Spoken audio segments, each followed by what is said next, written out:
And welcome back, everyone and all, to another episode of Plug Talk Sport. I'm with Jonka as usual, myself, Brandon, and we are here to give you the news in South Florida sports and, of course, all around nation sports. But before we get into anything, we usually do this on our show, the best and bad parts of our week. Jonka, which one do you want to do first, best or bad? Man, it's tough. I guess let's do bad. Let's finish off with a good one. So let's start with bad. All right, then I'm gonna go first. Honestly, because I don't really live in South Florida anymore, but I've been getting these crazy phone calls. I don't know if they're true or not. Like gas is hard to find apparently in South Florida, and my dad is calling me like, "Hey, I mean Hollywood, it's not no gas at all. You go downtown Miami, Hialeah, there's like cars around Okeechobee. Mm-hmm. It's a concern, man. I don't know what's going on, but it's almost like the apocalypse in South Florida with the rain and the gas."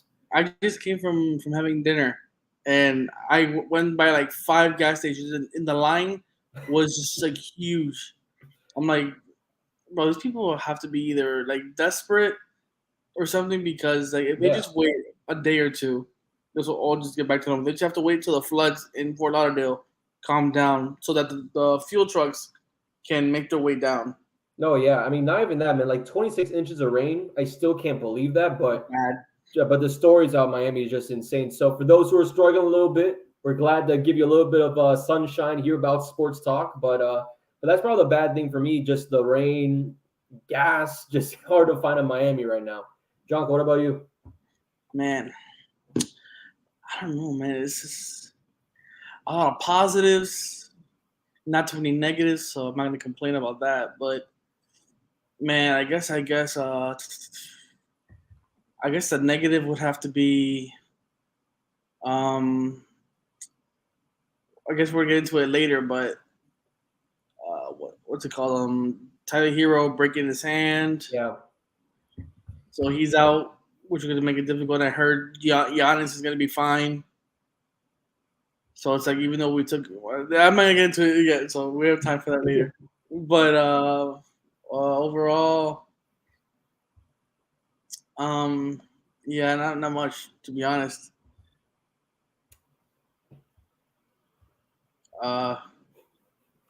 Yeah, man, not really that much. Just that. Hey, it's been a good week. You always have, everyone has those good weeks, though. Let me tell you. But now, speaking of that, let's go into the good news now.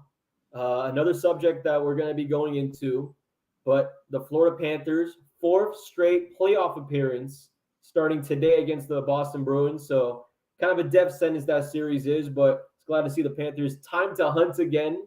Kind of the one time of year that South Florida fans kind of escape to hockey. But then again, the Panthers, they've been on a roll for the past few years. They've been on a roll. Won the President's Trophy not too long ago. So good to see the Panthers make the playoffs. And it was a moment in the season where they could have possibly, not even been a part of the postseason at all. So probably the best thing for me. Jonko, what about you? Just update, the Panthers are losing to the Bruins 2-1 right now. 8 minutes left in the second quarter. Man, for me,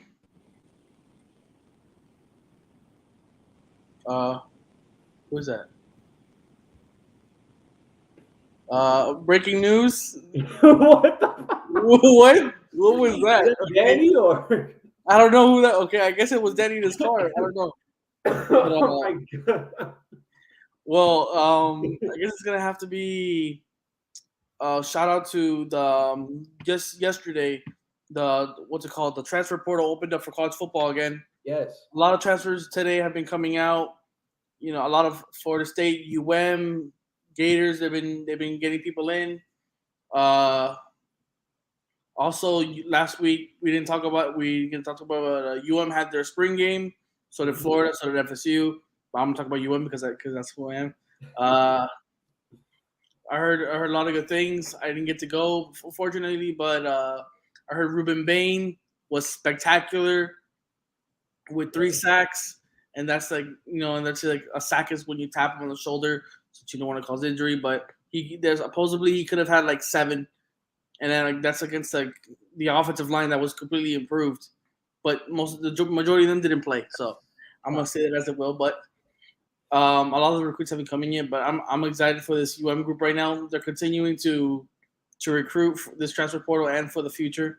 And we had a lot of commitments. Chance Robinson, 4-star wide receiver from St. Thomas Aquinas, he committed to for 2024. So that's a good look for us. And I'm watching this new anime right now called Mashal Muscle. It's like a Harry Potter style with wands and wizards and stuff. But the thing is, he has no magical power. He just works out all the time. So it's everybody thinks he has magic, but it's just his gains. It's hilarious. So basically, his magic power is benching 250 on bench. That's what I'm hearing. No. It's freakish. It's freaking. Trust me, it's hilarious. His character's hilarious. All right. Well, that was a quick, a little insight on future anime stuff for those who are into that stuff for our listeners. But now let's get into the news of sports. As for those who follow not just South Florida sports as well as national sports, the National Hockey League as well as the NBA is in postseason play for the playoffs. Let's first go into the NBA side of things. Before we get to the other contests, I just want to talk about the Miami Heat in this one. I mean, John, as you said before, Tyler Hero did get his hand broken diving for a ball, actually. And I think the funniest thing about it, out of everybody on the Bucks roster, it was Grayson Allen that he dived his hand to, which, like, Lord and behold, here comes another guy that's been in the same situation, controversy all the time with injuries. But yeah, the Miami Heat, despite losing Tyler Hero in this one, they were victorious 130 to 117 over the Milwaukee Bucks. He led the majority time of the way, and including a first quarter that had 33 points behind Jimmy Butler with 35 points. And funny enough, 11 assists, got a double-double in this one. Bam Adebayo, to me, personally showed up. He ended up having with 22 points. But, I mean, now the Miami Heat, they're in a situation where it's like no Tyler Hero for the next few games. And Giannis did get out of this with like a back contusion, I think, in his lower back. He left the game in the second quarter. Middleton did show up for Milwaukee at the end of the game. And, I mean, every single person I talked to, like, Middleton's like a Heat killer. But, I mean, Jonka, I mean, from what you saw in the game and just from what we know of right now, without Tyler Hero, how big of an issue is that for Miami, though? I think it's gonna be an issue because they like to use Tyler Hero on the pick and roll with Bam, and now they don't have that. And also Tyler Hero, he's supposedly improved his defense and his shooting. So that's gonna be you take your total of the Heat's total offensive production, and remove 20 points off that. So there you go, boom. So now you have to rely on Strus, you got to rely on Martin, you got to rely on whoever else to make some threes for you, with less defense technically. So, and I haven't been, honestly, I'm gonna say this, I was not impressed by Bam at all. Really? I was not impressed by Bam. I understand everybody loves Butler, but this guy, he can't, like, he's trying to, like, I don't know how I would say this, but like to keep this team from collapsing. Yeah. Because if Butler is not on this team, or if he's not playing, like, let's say the shots aren't going in, I just feel like this team just quits. Yeah. And, and then we start taking ill-advised shots, we start missing turnovers, terrible possessions. It's like, and we didn't get to talk about it last week, but the Heat losing to the Atlanta Hawks. Like, what was that? Like, they played atrocious. Then they go on to play Chicago. They didn't play that well either, even though they did win by 13 or 12. But that was at the end of the game when they were just taking free throws just to, like, ice the game. Yeah, but, I mean, for that game, I mean, not alone, because I do have to say, the last podcast I did call that Atlanta was confident so that they were going to win that game. I think Miami, after that Chicago game, the play-in tournament, they built confidence. Out of any of the games in this series in the first round, this was probably the biggest game to win for Miami because it was most likely going to be for Miami. They're coming in hot off a play-in tournament victory, and Milwaukee has been, a week or so that they've rested guys. And, I mean, Jimmy Butler just really punched him in basically an uppercut with a bleeding mouth with Milwaukee. But the one thing I thought that was really interesting, though, because I know that you said they had to look for other players. Gabe Vincent stepped up and coming off the bench. Actually, I think he started. He had 15 points starting. I'm more surprised about some of the guys that didn't show up for Miami, like Kyle Lowry. And I know that Kyle Lowry, he has a bad rap this season, Yeah, but 33 points against Atlanta in the play-in tournament. You think he can hold it up for himself? 2 points. Played 18 and a half minutes. He didn't even get the 20 minutes, let alone as a starter. inconsistent. And definitely the one thing I'll have to say about this Miami squad going forward without Tyler Hero, the two questions is this. With Kevin Love and what I've seen from playoff Kevin Love, phenomenal. That was an insane performance from Kevin Love at his age. And again, I hate saying that he's an old head or anything like that, but Kevin Love just was lights out, executing all the bits and dots here and there on the offense, outlet passes. He ended up finishing with 18 points. And for the Miami Heat, I think as a team, they scored like 60% from three-point range, which I think is a franchise record in a playoff game. Insane. Kevin Love was leading the way for them with 4 and 7 from three-point range. So the two questions I probably have, Kevin Love and the Miami Heat without Tyler Hero, do they start attacking the basket or do they kind of go back to, let Strus, let Vincent, let Kevin Love shoot these threes because it worked. And that's how they got the win, really, in my opinion, besides Jimmy Butler's effects and Bam Adebayo going against Brook Lopez, one of the finalists for Defensive Player of the Year. I mean, does Miami go to the three-point and kind of deal with that against Milwaukee? I'm going to say yes because I haven't really seen neither Gabe, Strus, or Vincent usually take it to the basket. No, they usually just stand and they just camp out around the three and try to see if they can make a move or try to make a pick or something on the outside. But what Tyler Hero is that he can take it to the basket, give you a floater. Maybe you'll take it full all the way once or twice, but he can give you clutch minutes in the fourth quarter. But now they don't have that. It's gonna be tough. Now, if Giannis does play, supposedly he's gonna be fine. We'll see how this works because now if they think, let's say they do what we said, right, and they don't attack the basket, Milwaukee's gonna pick up on that, and they're just gonna guard the three. They're gonna try to force you inside, and they're gonna have Brook Lopez or Giannis waiting for you in there, and then or Middleton because they're really big, and Portis. Jeez. I mean, it took Miami to shoot over 60% on both either three and field goal percentage to win this game without Giannis. It took a phenomenal shooting night to do it.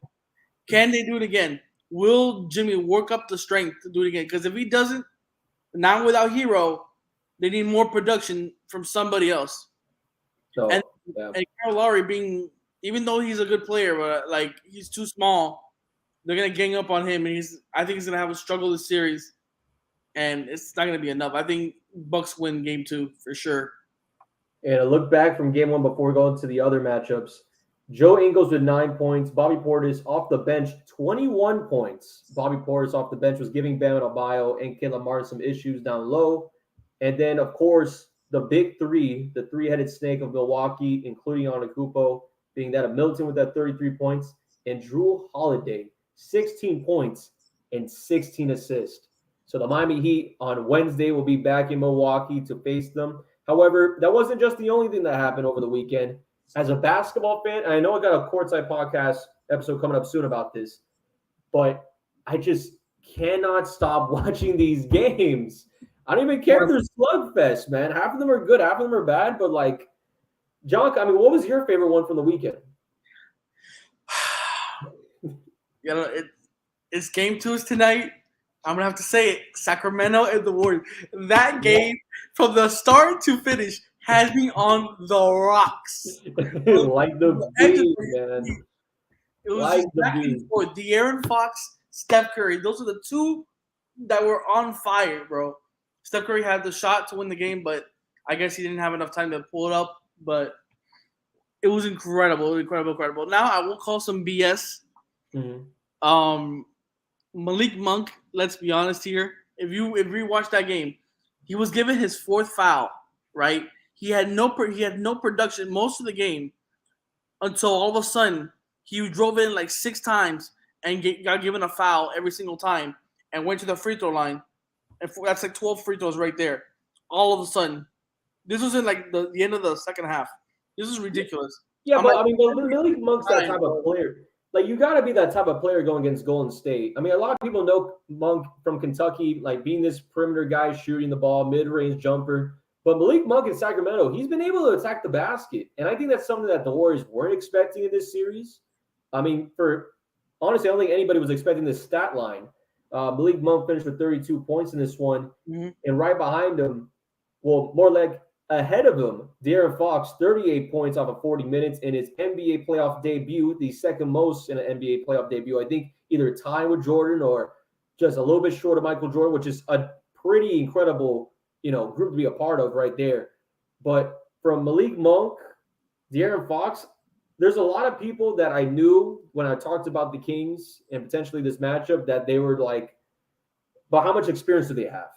Is this a team that can really, compete in the postseason, especially against a Warriors team like we saw on that night, that can be lights out and just keep the gas going, keep the light going inside? This was a game that I thought, honestly, this is and I mentioned before, I don't think the Warriors had that good of a chance in this series. This might be a closer series than Cavs Knicks. I have to say it like that because I wasn't expecting Wiggins to come back from his personal reasons and play lights out. He was phenomenal. I mean, John, who was a guy that kind of stood up for you in Golden State? Besides Steph, because he's the man. Mm-hmm. But it would have to be DiVincenzo. Really? Yep. I think he was making passes. He was going for offensive rebounds. He was trying to go for the ball. It was crazy. He was all over the place, which is what they need. Defensively, he was right there. But I'm gonna call somebody out, bro. I swear. Draymond Green, bro. Listen, if you think you're gonna stay on the Warriors, bro, you better start producing some points, man. Because yes, he plays good defense. He's like the defensive guy on the team, but you're not producing any points, buddy. Like, yes, you make assists, but you're not producing anything on like points wise. To win the game, you lost by 3 points. If you would have produced something throughout the game that could have made a difference, then yes. Like, I remember in like 2015 when they won the championship, he was shooting like maybe 35% from three, which is pretty good. Now all of a sudden he can't buy a bucket from anywhere unless it's a free throw line or a layup. Like, I don't know what happened. Did he deteriorate? I don't know what happened. Yeah, I mean, honestly, I think like he just kind of moved more inside. I mean, from his stat line itself, as you mentioned before, not the best scoring night. He moves 1 and 5 from the floor, but at the same time, and I think this is probably the most insane stat of the night: 11 assists. No other Golden State Warrior, from my top of my head, I don't think another Golden State Warrior had more than 5 assists or 4 assists in this game. Draymond Green, not even running down the ball, 11 assists in this one. And that just kind of tells you about, Stephen Curry, Klay Thompson, and that, pattern Golden State offense where you have guys going baseline, off ball screens, and Draymond Green just finds these guys or just hands off and does that illegal screen, which I have to say, surprised the NBA has not caught on to Draymond Green and those illegal screens. Drove me crazy last year in the finals. But I mean, DiVincenzo himself, he did have a pretty decent night, though. I'm not going to lie to you. 10 points and 3 and 5 from the floor, so efficient as it is. But the Sacramento Kings able to get it done, 126-123 over the Golden State Warriors. Fox, 38 in his playoff career debut. Keegan Murray put up a little bit of a goose egg in this one. Only had 2 points, 1 and 5. He might be back for game 2 in a better form later on tonight, I believe at 10. But I also want to give a shout out to Kevon Looney. Mm-hmm. He was just getting offensive rebounds of what they needed. He kept them in the game. How many rebounds did he have? He had 9 rebounds, but how many offensive? Let me see, 2 offensive. So, damn. Well, maybe it was just my imagination, but I think another thing that stood out. I think Jordan Poole. I mean, they didn't play Moses Moody or JaMychal Green, which is they have length. So I think they're gonna use him tonight. after the podcast, we're gonna go. Obviously, we're gonna watch this game because we have to watch this game. We have to watch this game. I think they're gonna put Moody on De'Aaron Fox for sure. I think they're gonna try to put multiple bodies on him, make him uncomfortable. Even if you have to foul him, you foul him. But no, you got to. It's gonna I think Jordan Poole this offseason, yes, he can shoot the ball well. He made some jumpers, but he's gonna have to improve on that defense because if you saw the last like 5-6 minutes when it was crunch time, they didn't have him in there because they knew he's a defensive liability and he turns over the ball too much. So I think if the Warriors need to win this game, it's going to be because they need to turn the ball over less, give Steph the ball. Steph should have started the whole entire fourth quarter. Right. I think I heard on the announcers say that if with Steph on the court, they're plus 10. Without him, they're like minus 15. Listen, if you're going to win this, I don't care if you make the second round. Just keep Steph on. You're paying him $50 million. Yeah. Keep him on the court, bro. If he doesn't want to do any interviews after the game, that's fine by me. Ice him up, keep him secure, give him whatever he wants. But you keep him in the game. If you can see how, I think the Warriors were shocked on how De'Aaron Fox and Len was playing and Malik Monk were making these threes. I think they were shocked, and then oh man, we need to keep Steph in this game because I feel like the Warriors were like lost. Yeah. Without Steph on the court, you can tell it's like they didn't know what to do. There was no floor general anywhere. Yeah, I mean, not even that. It's also Klay Thompson when he's on the floor. He's usually just going to go catch and shoot. And don't get me wrong, Klay did have a pretty decent night along with Stephen Curry, but they just need more than that. I mean, this will be a heavy series for Poole and Wiggins to put their own weight on their shoulders to help out Steph because, again, Steph's not going to give you 30 a night against Sacramento. I can't imagine that, at least myself. And then Wiggins had that three to tie it or win it. Yeah. Yeah, and he almost did make that, and it was to tie, I believe. But Sacramento was able to get away with game 126 to 123. Now, the other games, as I mentioned before we talked about the NBA, a lot of blowouts. The Celtics-Hawks game, that went to like 77 to 40. It was a ridiculous number at halftime. And the Celtics played probably the worst brand of basketball on offense in the second half and still won by double digits, 112 to 99. But 76ers in Brooklyn, 121 to 101. Philadelphia takes that one. Then you also have a game, and this was a game that I was hoping to stay up to watch. I fell asleep because, oh my gosh, it was boring by the second quarter. The Nuggets and the Minnesota Timberwolves, besides Jokic getting 13 points, fouling out, and showing a couple of amazing like back and forth moves. And Rudy Gobert, who is this guy disgusting. Yeah. Rudy Gobert has got like maybe one block off of Jokic, but for a guy that Utah and Timberwolves went back and forth to trade the whole barn for, I don't think it was worth it, man. I don't think that was worth it. Listen, but if there was going to be a series that I didn't want to talk about, it's got to be Clippers. It's got to be Suns. Before we get into that one, I'm going to say something about the Timberwolves. Go ahead.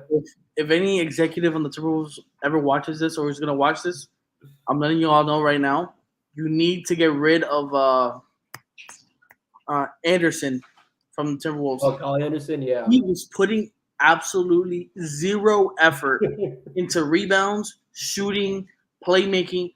Bro, I saw the guy. He had a completely open rebound. He just stood there. Like oh, sorry, I couldn't reach it. Like you just stood there and watched it fall, and then all of a sudden there goes Jokic, and he just grabs the rebound. I'm like, bro, yeah, he's got to do better. And not even that, Kyle Anderson. Honestly, in the past few days, I know him more for making fights than actually playing games. I think he almost got in a fight with somebody random in this game when they're being blown up by like 30. But for those who are interested, though, Anderson finished with 11 points. 5 and 11 from the field, 1 and 3 from 3. So not the best night for him off the bench. But as I was mentioning before, Clippers, Suns. This is an insane matchup. First time Kawhi Leonard in the playoffs since 2021. First time KD and Leonard going against each other in the postseason. First time since 2019 NBA Finals. This game did not disappoint. I don't know about you, Jonka, but the Los Angeles Clippers, who look to have this cast of guys that like Kawhi Leonard, Eric Gordon, Zubac, I mean, Nicholas Batum, and they were able to get a win in Phoenix against Devin Booker and KD. Jonka, for you personally, what was your kind of biggest takeaway from this game? My takeaway was Kawhi was sensational. Mm. Eric Gordon hit that big three at the end. And then Russell Westbrook with his hustle. I think Russell Westbrook saved the game with his hustle at the end with those offensive rebounds at the end, especially that foul on Devin Booker to make him hit those 2 free throws, and then the offensive rebounding and like the tenacity for Russell Westbrook saved the game. That's exactly what it was. It was like I think they had a minute left, and then the Clippers just kept getting offensive rebound. Oh, turnover on the Suns. There you go. They get the ball back. 14 more seconds. They just kept wasting the clock, and then they didn't give them a chance to even take it over there to the other side. And it was just – I was just completely shocked. Yeah. Honestly, this game, for me personally, it was like a game of momentum swings. Like you saw Clippers up big in the first, and then later on, the Suns made a comeback and were big. And then the game went down to the wire where, as you said before, Russell Westbrook, the heart, the hustle, it was there for him. He ended up finishing shy of a triple-double, 9 points, 11 rebounds, and 8 assists. But, man, was he amazing. But if we're going to look at the stats as well, I think the matchup of Kawhi Leonard as well as Kevin Durant going mano-a-mano throughout this entire game. Leonard, who played 41 minutes. So for those people who talk about load management, he did not do that this time. He ended up having 38 points, leading the team for Los Angeles. And then Durant. The thing I found that was really interesting about this game, though, for Phoenix, like the starters showed up. The bench didn't. I thought Shamet was going to have a bigger game. Shamet only had 4 points. I thought Biyombo barely even saw more than 5 minutes in this one. Terrence Ross, what they went in not the offseason, but during trade deadline, I believe, to get him. He didn't do much either. You talk about this team, Durant, DeAndre Ayton, Devin Booker, and then as well, kind of in the random selection here, Torrey Craig, who averaged 7 points a game in the regular season, ended up having 22 during this game. Those are the only 4 that showed up. CP3 was nowhere to be found. CP3 did not show up offensively, but defensively, I think he had 9 rebounds? Actually, funny enough, he had more rebounds than Ayton. He led the team in rebounds. 9 rebounds and 10 assists. That is a disgrace. I think the reason they lost was because of Ayton. Ayton, what are you doing? Bro, how can you let CP3 have more rebounds than you? You're the tallest person on the court.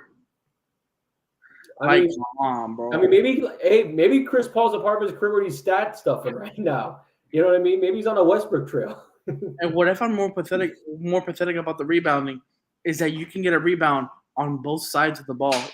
Yeah. And it is like, come on, bro.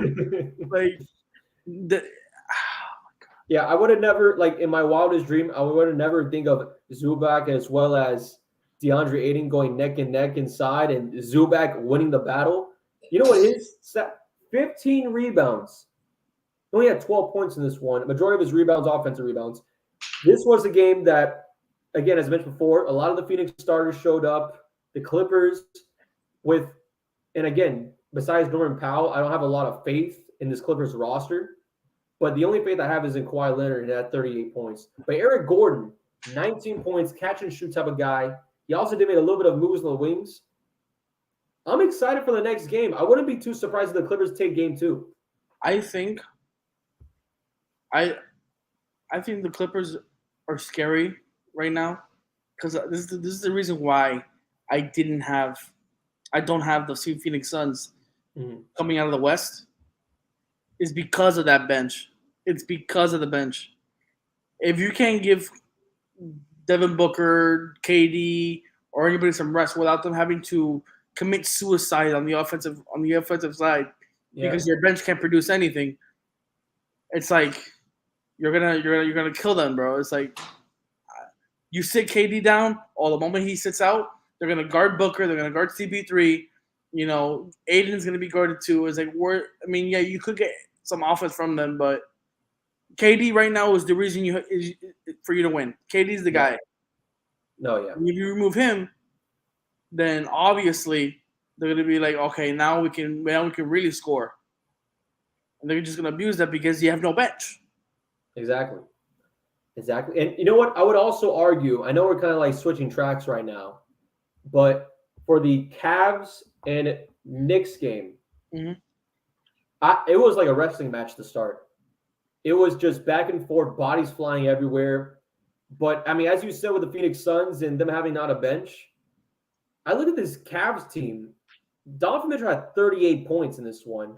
Evan Mobley did everything he can as a 7-footer with Garrett Allen, playing, 35, 40 minutes. 4 players on this team played at least 35 or more minutes. Nice. And then it's like you have this phenomenal, talented young team, but what is your wing situation like? Okoro in this one played 22 minutes, went back and forth with Karis LeVert. Karis LeVert was terrible, and he's the type of guy that I think, if you don't give him the ball, he's not going to be efficient enough to really involve himself in an offense.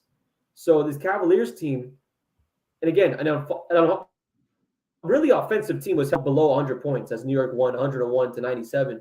And this wasn't even the best game for neither squad, I think.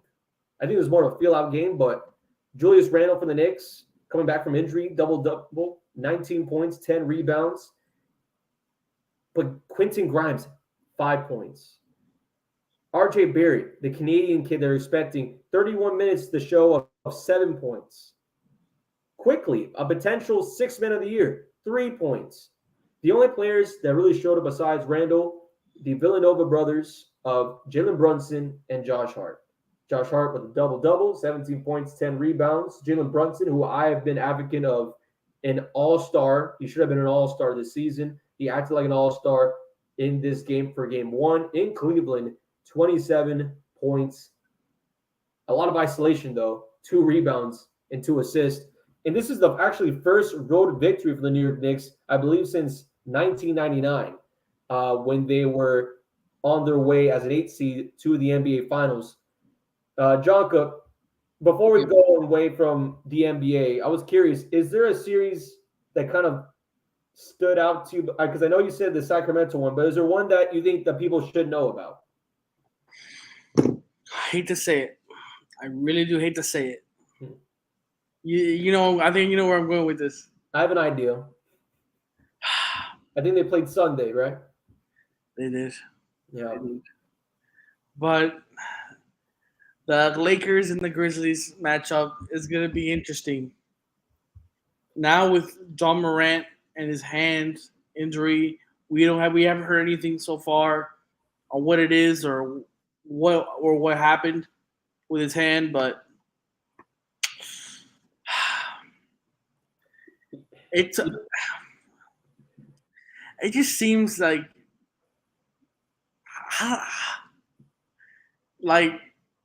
everything just has to work out.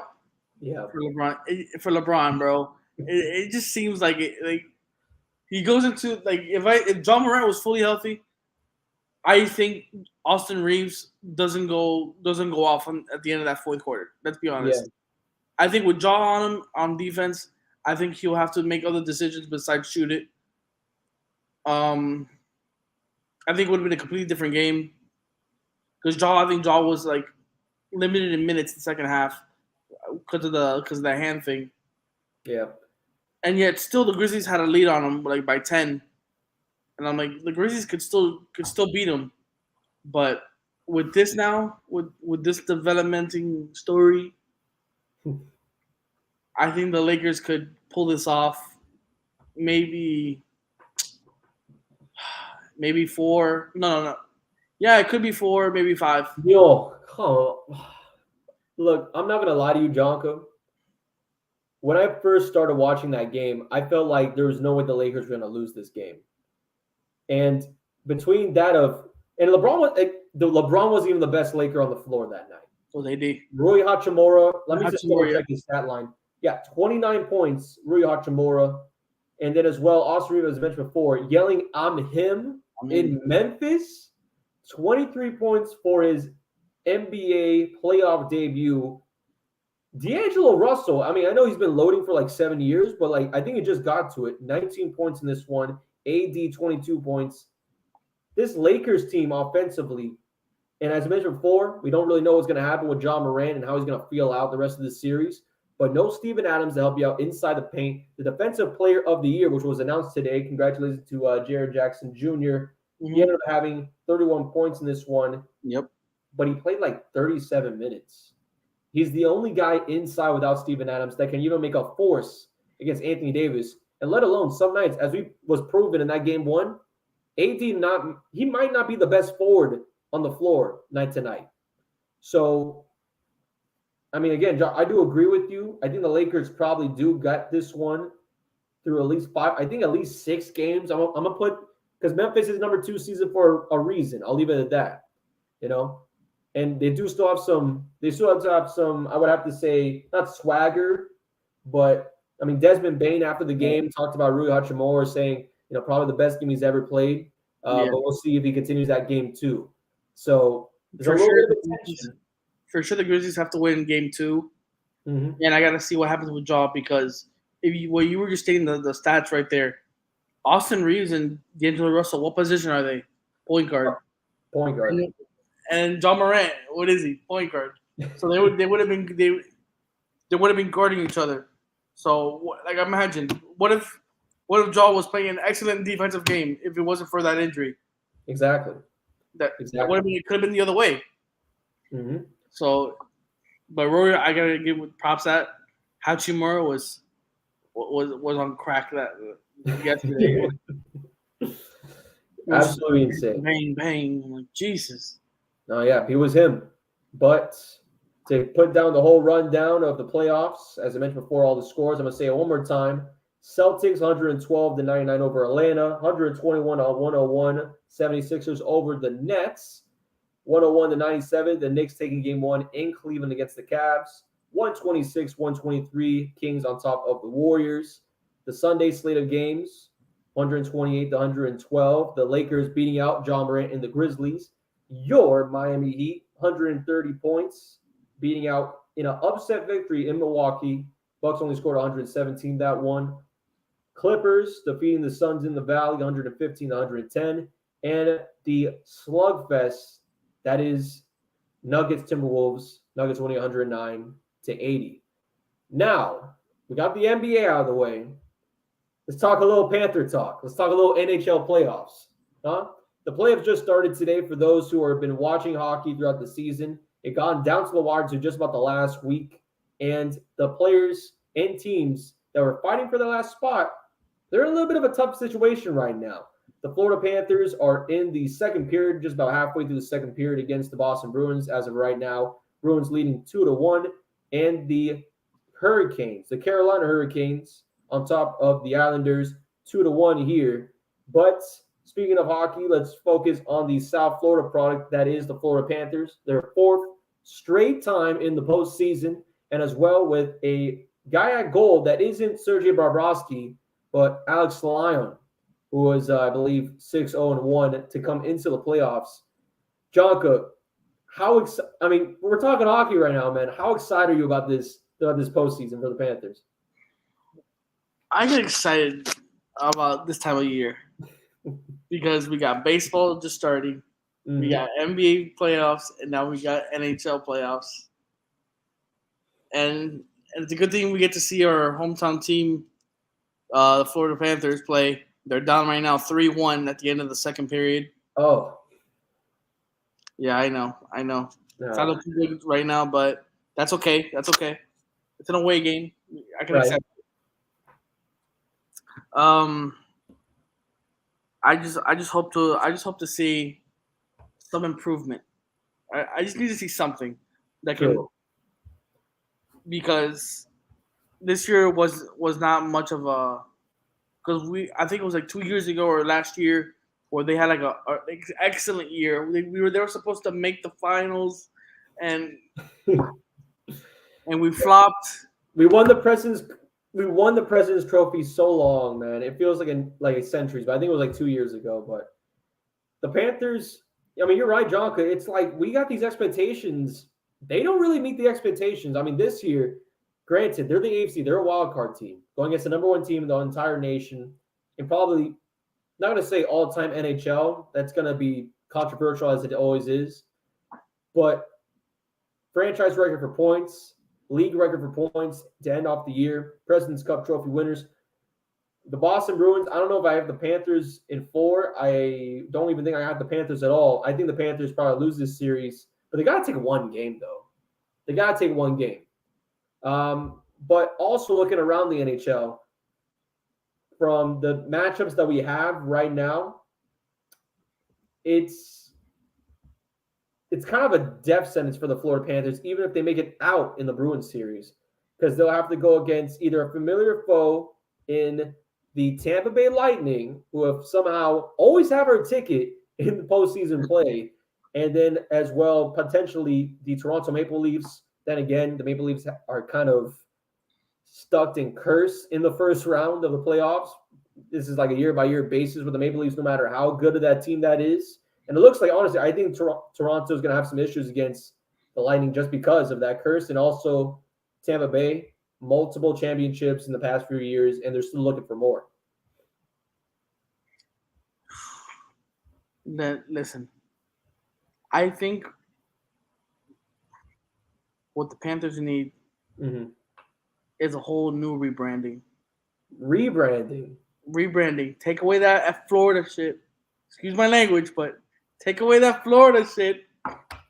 Move it down south.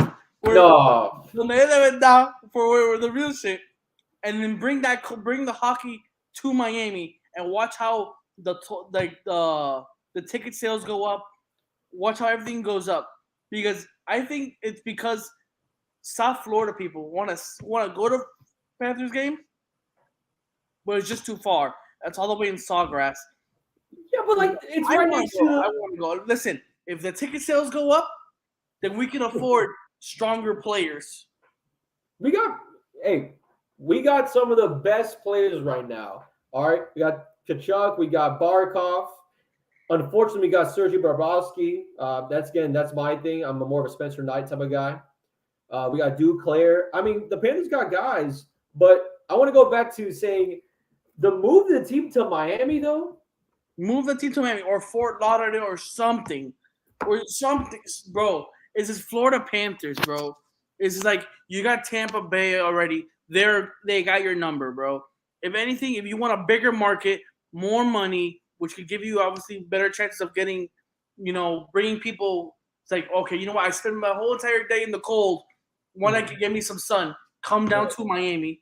That can bring a lot of players and people from Russia, from Slovakia or wherever, that like to play hockey a lot, or in the Midwestern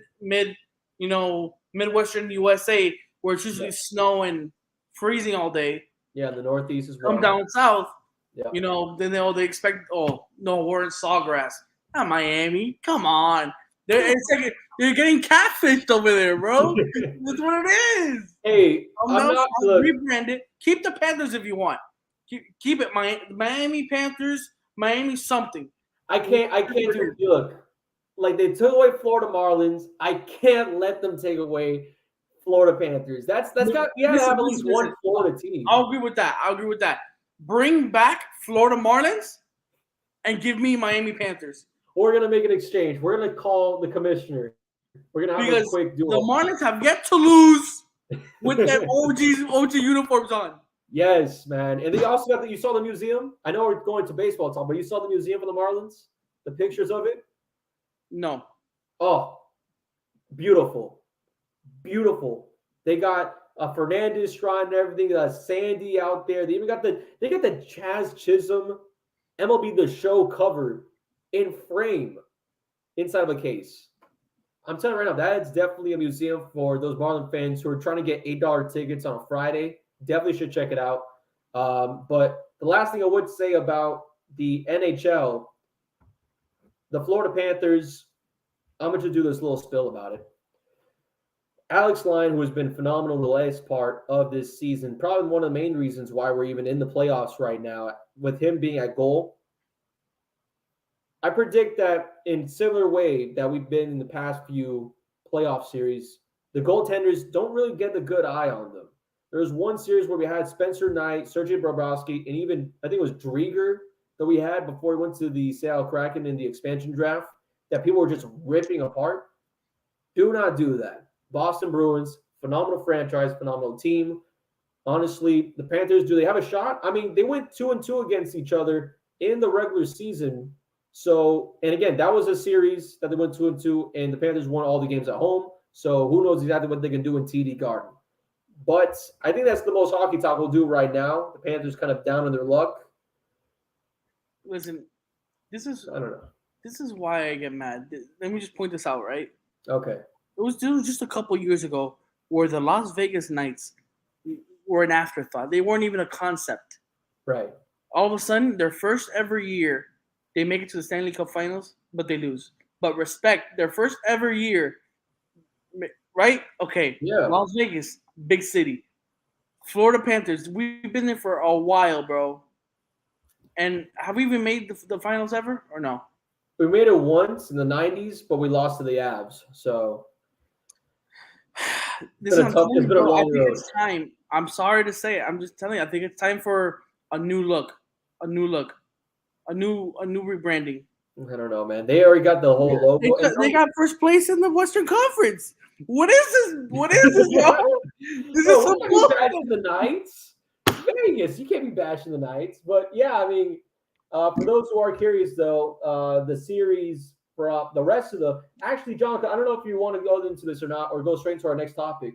You want to go down the brackets of the entire NHL playoffs, or you think that'll be a little bit too much? I know we're like about hitting our 50th minute here. Let's go to the next one. Okay, no problem. But for those who are curious, though, my predictions, I'm gonna just keep it Eastern Conference. Bruins in 5, Tampa in 6, Hurricanes in 5, Rangers in 4 against New Jersey. Let's go into the next one, though. This one, I think you'll have more leverage than me in this category. MLB talk, pitch clock talk. Jonka, I think the league has gotten so much better. I don't think it's hurt a single bit of baseball. I've been seeing Sandy Alcantara throwing out shutouts in less than 2 hours. Mm-hmm. That's all I wanted.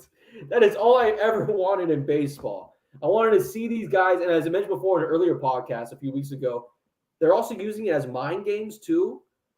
I mean, Scherzer for the Mets, he's been phenomenal with it.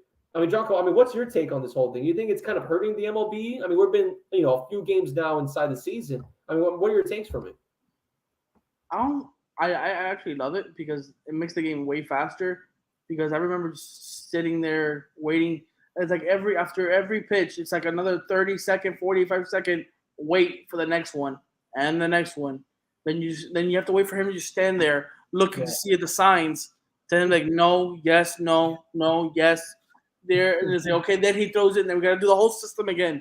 I'm like, I love the time clock, but I think they have to let the players, how would you say, get accustomed to it. Like get a handle of it because they're being thrown out of games. They're like hasting to say, hey, I didn't know. Like all the batters trying to do is just trying to hit the ball. I don't think they're just trying to they're not counting their head because they're not accustomed to this new rule. I think the umpires need to chill a little bit with the you're out of here. Yeah. But I think, like I said before, I think I'm loving it. I'm loving it, to be honest. That's the only thing I could say about negative, that it's like they're throwing people out too many. They're throwing a lot of players out for not knowing or running out of the time clock. Mm-hmm. But I think I think you've heard this already, but they need to fix the calling, the strike zone calling. That's if anything needs to be fixed. I think it's that. I don't mind. I don't mind they continue to improve on the timing clock, But I think you just need to fix that. If you can get that right and get the timing right, I think the MLB is headed in a great direction. But that's all I can say at the moment because there's nothing to complain about. And for the Marlins, I think they're officially over 500. They're 9-8 after the win today over the Giants. With Soler hitting the winning the winning home run in the top of the seventh. A moonshot. Crazy shot. Huge. And so that's a good thing for them, but they're still 9-8. Yeah. And the reason that is that all they have is Sandy. They don't got any other pitcher that can shut out a team. And then yes, they did improve on their hitting, but not overall. If I'm the Marlins, I'd be trying to look forward to see if they can before the trade deadline to see who they can get that can improve their hitting a little bit. Like they need somebody that can give you a home run here and there every other game. You know, they can maybe get you an RBI, single, double, once every 2 games, something that can give you production. Yeah. Because they're not really they're not scoring that much. Yeah, but the Marlins really do need consistency, as you mentioned before. Consistency in their bullpen is probably the biggest thing for them right now that they'll be facing. But let's go into staying in baseball. But let's go a little bit up the state into Tampa. The Tampa Bay Rays, probably the biggest story out of the MLB this season. Their phenomenal start. They started off the season 8-0, and they kept on winning games. And I think, John, you said in a previous podcast before, they just weren't going against actual teams. I mean, some of the wins I'm looking right now that Tampa had, like the Tigers of Detroit, the Nationals, the Athletic A's, who have a possum issue. That's the biggest issue they have in that entire stadium in Oakland Coliseum. They finally made it against a team in the Blue Jays. 2 straight losses against the Blue Jays. We're talking about a 6-3 loss and as well as a 5-2 loss. And now they've been just slowing down. In the last 4 games, they're 1-3. Jonka, for yourself, I mean, what are your takeaways from this Rays team? Is this like fakers being exposed? I mean, what are we thinking here? As you guys all know, I'm a Yankees fan. Mm-hmm. Right now, the Tampa Bay Rays, they were on an undefeated streak, and they have finally lost, which is a good thing. Finally, Yankees are 3.5 games out behind Tampa Bay, so hopefully Tampa Bay continues to lose. But when you talk about Atlanta, man, they're playing really well right now. But even though the Mets are still there with 2 games behind, Miami they're 3.5. They're maintaining themselves. But Atlanta right now they're showing that they're not to be slept on for sure. Mm-hmm. They might be probably the most underrated team right now because obviously we have the Yankees, the Dodgers, and the Rays right now, obviously. And I'm disappointed in who are they? The Phillies. I don't know, bro. I've been saying I hate Bryce Harper with a passion, and I'm thankful for them for their losses.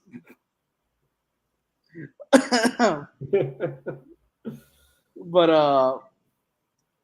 let me see here. Oh, and I also wanted to say about the Marlins. I checked over their since opening day till now. They have yet to have a game where they scored double digits. Wow. Well, I mean, but that's rare though, isn't it? Double-digit games. I know, but like after all this time, you should have had at least a double-digit game. Possibly. Like they lost 15-3 to the Phillies. Come on. I don't want to talk about that one. They lost 11-1 to the Twins. That was a hard one. That was hard. But the Twins themselves, I mean, they were like lights out that game, though. If I do remember it, they were lights out. Then they lost on March 4th. They lost 15-4 to the Mets. Yeah. I mean, but I mean, as you mentioned before, though, I mean, right now, I mean, the Braves who have been playing some really great baseball, they're leading right now the National League East. ahead of the Mets, and then the Marlins finally right behind the Mets. Beginning of the season, you got little things, move a little bit side to side, getting kind of like your hand into the dirt and all that stuff, trying to get used to it. So the Tampa Bay Rays definitely got the wake up call. They're on a kind of a losing dilemma right now, as I mentioned before, 1-3 in their past 4 games. But our last segment of the night, I wanted to put this one last because I think it's a little bit interesting. Best NFL team in Florida heading to next season. We look at and again, this has been a really weird offseason for Florida teams. Starting with Tampa, who had Tom Brady come back out of retirement for a few years. Now he officially retired. You think Kyle Trask, a former Florida Gator and Heisman candidate, could potentially be the starter? No. Baker Mayfield comes out of nowhere to go and sign on a contract. Kyle Trask talking about, it'd be nice to compete with them every single day. Give Trask a break, right? So Tampa has a little bit of an issue, kind of keep playing their main guys from that Super Bowl together that they won 2 years ago. The Jacksonville Jaguars obviously have been on a high rise in their stock, made it to the playoffs for the first time in a long time. Trevor Lawrence seems like he's going to be okay after a horrific first year under Urban Meyer and then a beautiful second year with Doug Peterson. And that Jaguars team, probably the luckiest team out there as the Titans were, collapsing to the brick. And then the Miami Dolphins, injuries is probably the main thing around them. But, Jonka, for you personally, what's kind of the team that you think next season in the state of Florida that will come in on top? I think it's going to have to be Miami with everything they've added this offseason. I think there's no doubt they're the – how would you say? What was the question? It was the – basically the best NFL team in Florida heading into next season. It would have to be Miami. They got Tyreek. They got Waddle. They got Braxton Berrios now. They got Riddick Gesicki. They brought in Smythe. They still got Cedric Wilson. They added Anderson, I think, officially today. Yep. They've got supposedly they have the fastest wide receiving core in the NFL right now. I think so. But that's coming in. But I think the team with the most momentum would be the Jaguars, seeing as they did make it pretty far into the NFL playoffs. I think in the second round, I think. Yeah, they made it to, I think it was the division or whatnot. Which is further than the Dolphins did. So, but the Dolphins added a lot of pieces. They got Vic Fangio for their free defensive coordinator, which is I think he's gonna try to clean that up. But the one thing, it's just the one thing, and I think you know what I'm saying. The Dolphins need to, if it's not, I want to put this lightly. I have nothing against the guy. I want to put that out there to all you people listening. I have nothing against him, but I'm telling you right now, Tua needs to avoid getting hit. And yet, I have yet to see the Dolphins improve the O-line. I have yet to see it. They've picked up defensive players. They've picked up wide receivers. They're trying to get Dalvin Cook from Minnesota, apparently. Rumors out there. But yet, the problem that they still haven't addressed is the O-line. It's not going to matter how many receivers you have, how many running backs, how good they are, if you can't protect Tua. They're just going to run by your O-line, and Tua's not going to have time to throw or anything. And we know under pressure, he's not that good. Yeah, I think, honestly, I mean, that's a huge point, though. I think a lot of people are missing out because Jalen Ramsey added onto this team, and funny enough that you have that jacket. I think the Miami Dolphins, throughout their tenure with Tua, their O-line has been straight from the draft. Eichenberg, Austin Jackson, or whatever that guy's name is. I don't even remember his name. I'm kind of done with him already. The whole O-line I'm kind of done with at this point. Tua Tagovailoa, phenomenal talent, but he needs to stay healthy. And again, these are matchups in the AFC like we saw last season where he got hurt against the Bills, Cincinnati. These are teams you'll be playing in January, and potentially in February as well in the postseason for the NFL. Tua, he needs to be protected. The Miami Dolphins this season, they don't have a lot to work with in the future for draft picks. Of course, with Tyreek Hill, they kind of shipped up every single prospect that they potentially could have got for this guy in Tyreek Hill, who was gonna, I think, retire in 2 years or so. I think they announced. But yeah, I mean, John, I would definitely agree with you. Besides that, I think Miami has the most momentum going into next season. They definitely got the most fighting for themselves. But the schedule only gets tougher. It only gets tougher. We haven't really got the official trade yet, but Jets potentially could get Aaron Rodgers sooner than later. I mean, Aaron's trying to play for the Jets. I think that's public as it is.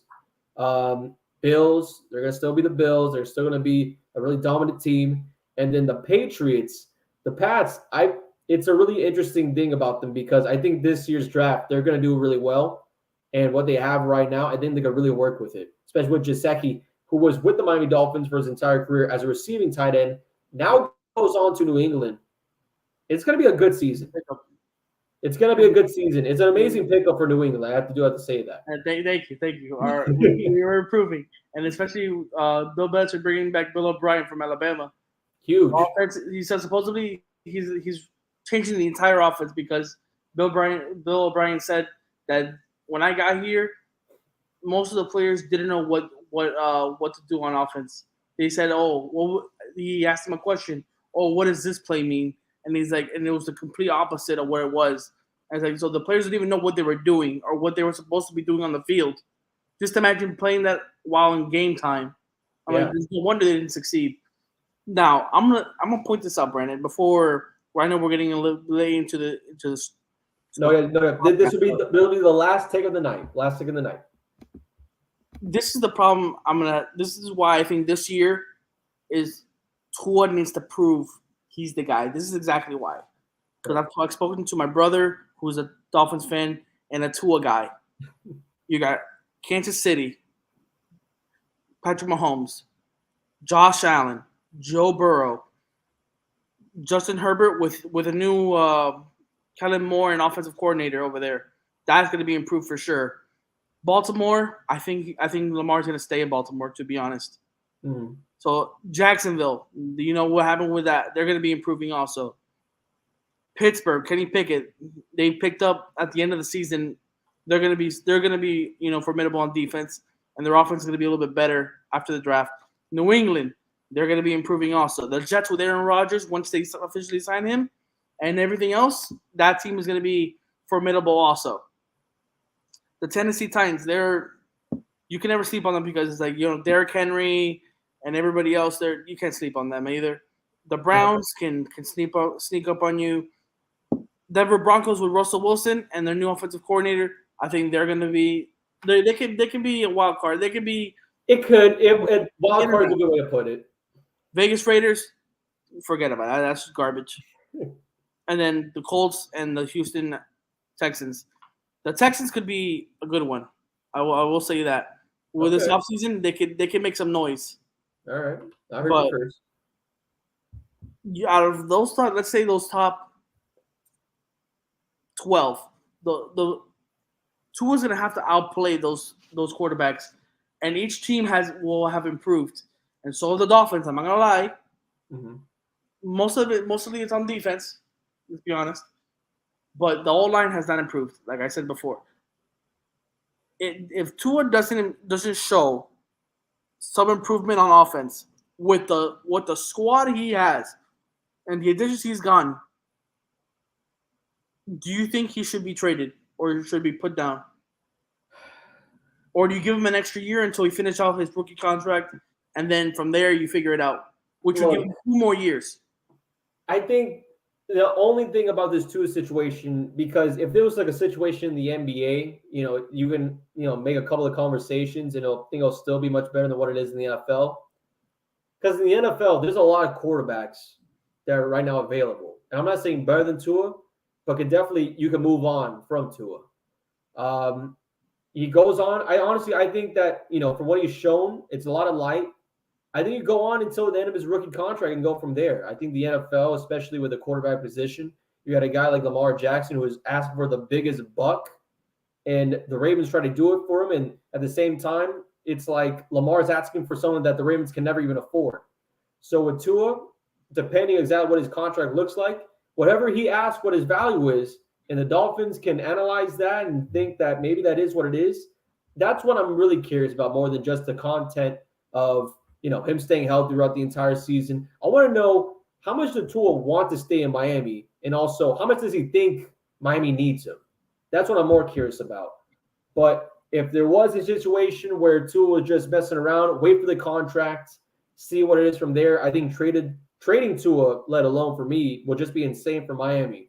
Being a top 5 draft pick, my apologies, top 6 draft pick, and you're going to let him go like that, it's not a good look. So definitely going to hold him hostage if that's the case. I think it's But speaking because yeah, we heard from Tyreek saying that after this contract, he's thinking about retiring, and that's in 2025 at the end of that season, and that's gonna go right around the corner. So Tua has a small window to pull the Super Bowl win off, and I gotta say, I don't know, bro. yeah. If he doesn't pull off at least a conference appearance, a conference championship appearance, an AFC appearance, I think it's a bust. Like, come on, with all this, bro, with all you have. Yeah, it's a lot of pressure going on right now in Miami, but also for that of Tampa, who is looking to potentially do a rebuild, or if not, stay afloat with Kyle Trask or Baker Mayfield, and Trevor Lawrence and the Jaguars on the rise in the AFC. But that's all the time that we have here on Plug Talk Sports, NBA talk, NHL talk, all that in between for South Florida, and for always. We'll see you guys next Monday, 9 p.m., and we hope you guys have a good week. Support the troops.